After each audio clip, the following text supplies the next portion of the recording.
네, 이번에는 구매 동기 저하 요인, 즉 장애 요인을 말씀드리겠습니다. 욕구가 없으면 판매가 없다라는 말이 있어요. 이 말의 의미는 욕구가 있긴 있지만 충분히 크지 않으면 판매는 이루어지지 않는다라는 말입니다. 고객이 구매를 하려면요, 습관하고 타성, 이 두 가지 장애를 극복을 해야 합니다. 이 사람들은 뭔가 충격을 주는 일이 생기기 전에는 다른 상품 또는 다른 서비스랑 바꿀 생각을 하지 않습니다. 자, 판매를 가로막는 동기 구매의 저하 요인은요, 가망 고객이나 우리 이제 가망 고객님이 아는 분이 우리 회사와 좋지 않은 기억이 있다면 아주 큰 동기 저하 요인이 되는 거예요. 이게 좀 극복하기 좀 어려운 요인입니다. 사람들은 경쟁력을 갖춘 기업에 매우 관대합니다. 그리고 실수를 인정하고 노력한다고 하면 또 기회를 또 줍니다. 자, 그리고 또 다른 그 동기 저하 요인은요, 강력한 경쟁자의 존재입니다. 도저히 구매를 이끌어낼 수 없는 가망 고객을 만났을 때는요, 역심리학을 활용을 하세요. 자, 모든 점에서 정중하고 전문가다운 모습을 보이시고, 이번에 결정한 선택이 기대한 결과를 내지 못했다면 다음에 우리 거를 선택해달라고 부탁을 하세요. 그리고 우리가 할 일은요, 판매 제한에 마감 시간을 설정을 하시는 겁니다. 그래서 가능한 가망 고객이 빨리 구매하도록 하십시오. 급하지 않으면 판매도 없다. No urgency, no sale이라는 말이 있습니다. 우리가 가망 고객의 욕구를 높이는데 충분히 성공을 했다고 하면 급히 구매하고자 하는 마음은 저절로 생깁니다. 고객이 우리 상품을 수요하고 싶다는 결정을 내리기 전에 히든 카드를 꺼낼 경우 고객이 최종적으로 구매 결심을 내리는 동기 유발 요인이 되지 않습니다. 그러니까 히든 카드가 있다면 숨기고 계셨다가 판매 상담의 마지막 결정 시기에 사용할 수 있도록 남겨둬야 합니다. 네. 그리고 이제 기업의 구매 이유가 있습니다. 기업 고객이 있죠. 기업 고객도 개인 고객이랑 똑같습니다. 다양한 욕구를 다 충족을 시키고 싶어 해요. 우리가 이 기업에서요, 상사 또는 내 동료, 이분들에게 존경을 받고 이렇게 유지를 하는 거는 기업 고객에 있어 중요한 동기 유발 요인이 됩니다. 기업 고객은요, 직책, 승진, 그 다음에 높은 지위, 이런 걸 얻고 싶어 하기 때문에 이게 상품의 어떤 품질이나 적정성 이런 거보다는 더 중요한 요인이 되는 거예요. 그래서 우리는 그 점에 유의를 하시면 됩니다. 권한이 없으면 판매가 없다. 자, 조직에서 지위가 낮은 사람들은 아니오라고 말할 권한은 있으나 예라고 말할 권한이 없습니다. 근데 이제 조직에서 권위가 낮으신 분, 그 직책이 낮으신 분들은 저는 구매 결정 권한이 없어요 라고 말을 하지 않습니다. 그래서 회사에서 판매 상담을 회사에서 시작을 하시게 되잖아요. 그러면 혹시 고객님 외에 이 상품의 최종 결정에 관여하는 분이 따로 계십니까? 라고 먼저 여쭤보세요. 그래서 그 하위 결정자들, 그러니까 본 결정을 못 하시는 분들이 우리 시간을 낭비하게 하시면 안 됩니다. 자, 상대방이 판매 관리자다. 그러면 우리 상품이 어떻게 그 부서의 판매 실적을 증가시키는지 상담에 초점을 맞추시면 됩니다.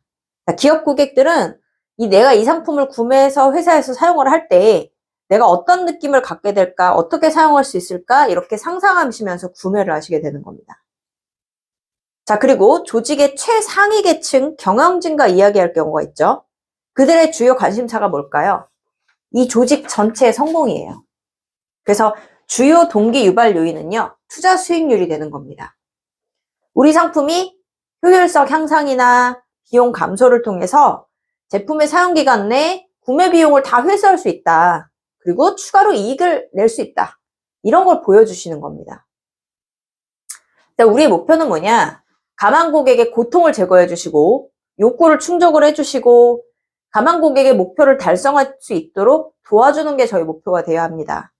그래서 우리가 상품을 이렇게 팔았을 때 고객이 가장 긴급한 문제를 해결하는 해결책이 또 되셔야 합니다.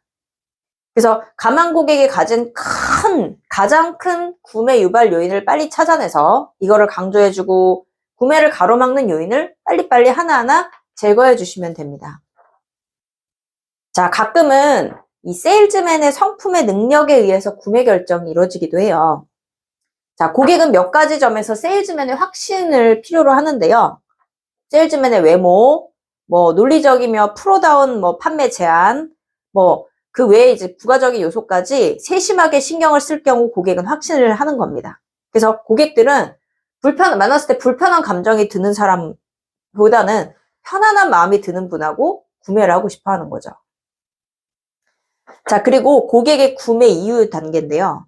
자, 대부분 세일즈맨은 왜 나에게서 고객의 상품을 구매하는지 사실 잘 모르는 경우가 많습니다. 근데 사람들이 구매하거나 또는 구매하지 않는 이유를 모른 채 계속 판매하는 일을 하고 있다?